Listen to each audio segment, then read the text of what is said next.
Uy, Dios mío, empezamos con Shanks. Acercó a Marcos a su casa. Uy, a ver. Vamos menos de un minuto y no me quiero poner el gorrito de aluminio tan rápido. ¿Pero la cara de Shanks no genera un poco de mal rollo? ¿O estoy flasheando? El tema es que hace unos episodios, cuando Shanks decide ir por el One Piece, también su mirada me generó cierta incomodidad. Encima un amigo me comentó algo hace unos episodios atrás. Me dice... ¿No te parece sospechoso que Shanks haya ido a Wano justamente cuando Kaido cayó? Le digo que no y me dice, ¿no te parece que es un oportunista? Y haciendo ese video y volviendo a ver su mirada, Shanks estaba como ido, como poseído. ¿Justo ahora se pone a buscar el One Piece? ¿Qué estuvo haciendo todos estos años? ¿No será que One Piece es algo que te corrompe? ¿Algo parecido al anillo único? Y ahora resulta que Shanks va a hacer lo que sea, por más cruel, por más inhumano que parezca, para encontrarlo y ser poseedor del One Piece. Lo que pasa es que esto de que Shanks sea malo hace aguas por todos lados cuando recordamos que vimos a Shanks detrás de escena varias veces. Conocemos sus valores, sabemos el tipo de persona que es. Por eso, para que esto sea así, el único motivo sería que el One Piece sea algo que te corrompe. Bueno, me dejo de paranoias. Vamos unos días atrás, todavía en Wano. Yamato nos cuenta por qué nos unió a la tripulación. Después del berrinche que hice en el anteúltimo capítulo, esperaba esta justificación. Y por supuesto que es espectacular. Sí tenía que quedarse. Los samuráis son fuertes pero tampoco para tirar cohetes. Si la marina manda a otro almirante, los samuráis no tienen nada que hacer. Igual nada, yo quería que Yamato venga con nosotros en el Sunny. Ese mal sabor de boca no me lo saca por más bien justificado que esté. Igual nos dejan claro que Yamato es un Nakama. Más tarde que pronto la vamos a volver a ver. Luffy dice que si Yamato se queda en Wano no tiene de qué preocuparse, y le encarga el cuidado del país y de Momo. ¡Dios! Hermosa la despedida de Marco. Luffy le agradece por salvarle la vida durante la guerra, y Marco le contesta que no fue solo él, sino que fueron todos, y le pregunta a Jinbei, ¿por qué lo salvaste? Y Jinbei dice que fue hace tanto tiempo que no recuerda. Está claro que están ocultando algo. Además, cuando Luffy le sonríe, Marcos ve a Ace, le devuelve la sonrisa y se aleja diciendo, esta era les pertenece a ustedes de ahora en adelante. ¡Ánimo! Súper emotivo. Se me escapó una lágrima. Además, no creo que volvamos a verlo. Ya cumplió su papel con creces. Ojalá me equivoque. Y lo volvemos a ver volando por última vez hacia la isla donde nació Barba Blanca, el lugar donde ahora es su hogar. ¡Uy, Dios!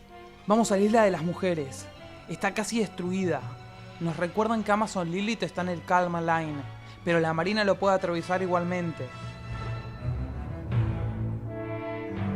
¡Uy, Dios! Vamos una semana atrás y retomamos la historia donde había quedado. La marina está yendo a detener a Hancock.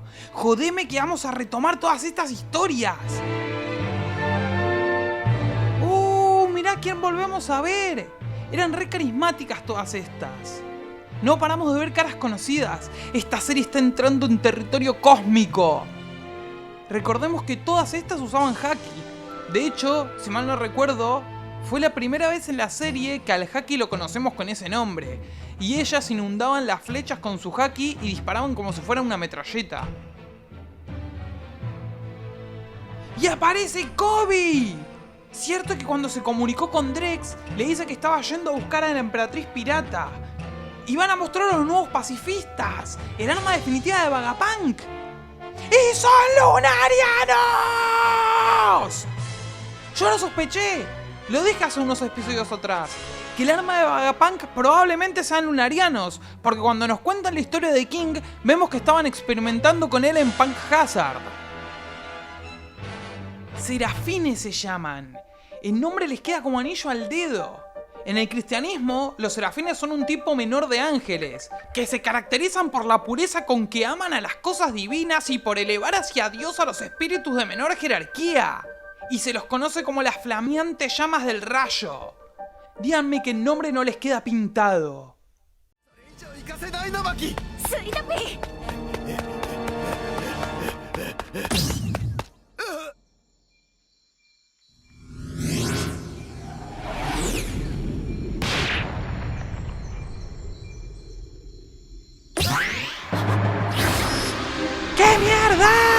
¡Venció a las Amazonas en un parpadeo!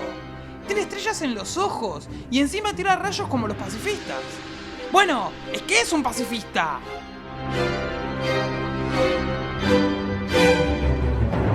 El que encabeza la misión de la Marina es el vicealmirante que se parece a Popeye. Este estaba a la par de Momonga.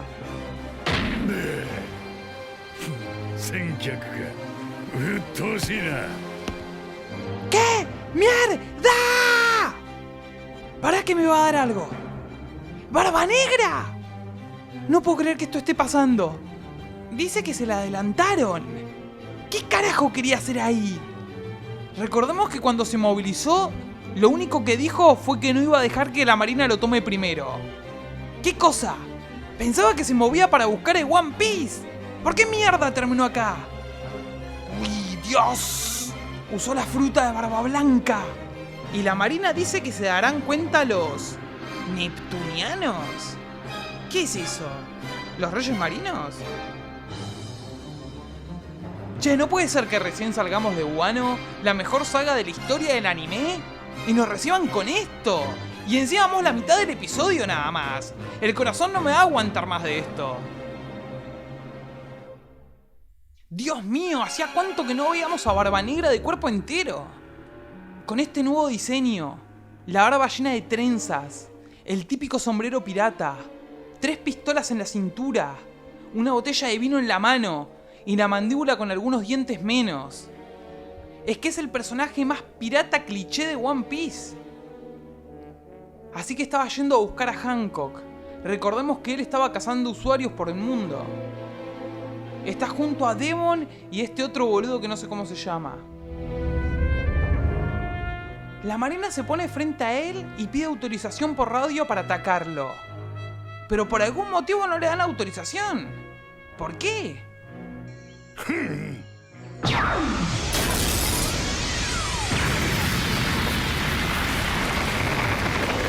¡Dios! Son moscas al lado de Barba Negra. Es como que rompe la pantalla. Usa su fruta y parece que hace explotar una bomba cada vez que mueve el brazo. El poder que puede partir al mundo en 2. Perdón chicos, ya sé que esto se está haciendo largo, pero mirá todo lo que está pasando. Hacía años que soñaba con ver a Barba Negra. Aparecen Koby y Helmepo, otra cara conocida. Confío muchísimo en Koby. Está destinado a convertirse en un almirante. Dice que la Marina no quiere pelear, solo quiere que Hancock vaya con ellos. Y las hermanas de Hancock tiemblan ante Koby el héroe. No tientes a tu suerte, le dicen a Hancock. Recordemos que tiene ese nombre gracias a su intervención en la masacre que hizo Law. Es así, ¿no? ¡Dios! ¡Otro lunariano! ¡Y mirá la espada que lleva! ¡Es Mihawk! O sea que sí, la otra que mostraron al principio era Hancock versión lunariana. PX. ¿Masaka? ¿Pacifista ka?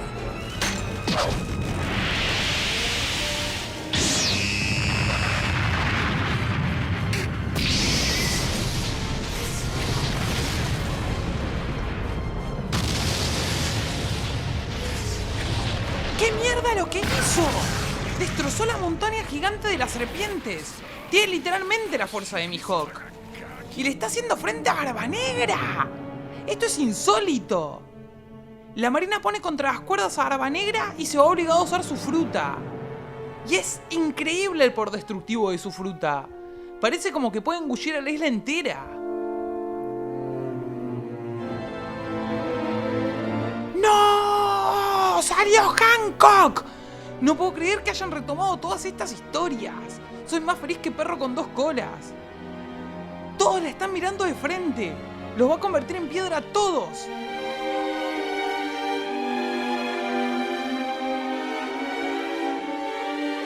¡Dios! O sea, venció a todos los marines y a la tripulación de Barba Negra en unos segundos. Quedan los serafines, que no acatan las órdenes de Koby. Parece que son como esclavos de un único propósito. Como Kuma.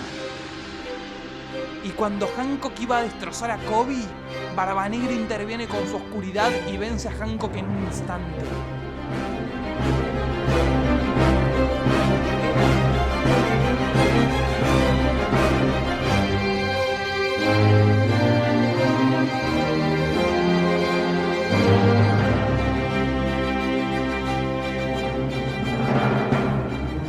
Barba Negra tiene una nueva recompensa, 3.996 millones.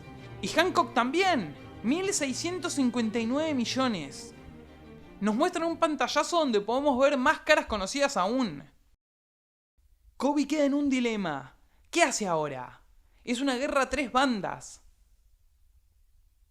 Hancock dice que si la matan, su gente quedará petrificada. El siguiente usuario no podrá deshacerlo. ¡Dios! ¡Qué buen capítulo! Entonces, podemos hacernos una idea de la fuerza de Barba Negra con esto. Y ni en pedo puede vencer un ejército de serafines. Los serafines son el arma secreta de Vegapunk que nos vendieron hace tantos episodios atrás. Son humanos clonados. O podemos llamarlos cyborgs también, porque tienen las mismas armas que los pacifistas. Pero como tienen alas negras, una llama en la espalda, pelo blanco y piel morena, confirmamos que son lunarianos. O sea, son lunarianos pero clonados con la sangre de los ex-Chichibukais. Pero parecen más fuertes aún, por la propia naturaleza de su raza. Son los ex-Chichibukais con el cuerpo de los lunarianos, con su propia resistencia más la resistencia increíble que tenían los pacifistas. O sea que es el arma definitiva. No existe nada más fuerte que esto. Lo único que no tienen es las frutas. Con lo cual, el de Mihawk debería ser el más fuerte, ya que es el único ex-Chichibukai sin fruta. Ah, no. El hijo de Barba Blanca tampoco tenía. ¡Para! Si ese tipo heredó la fuerza de Barba Blanca como nos habían dicho, y lo clonan para crear un lunariano, ¡sería un serafín de Barba Blanca!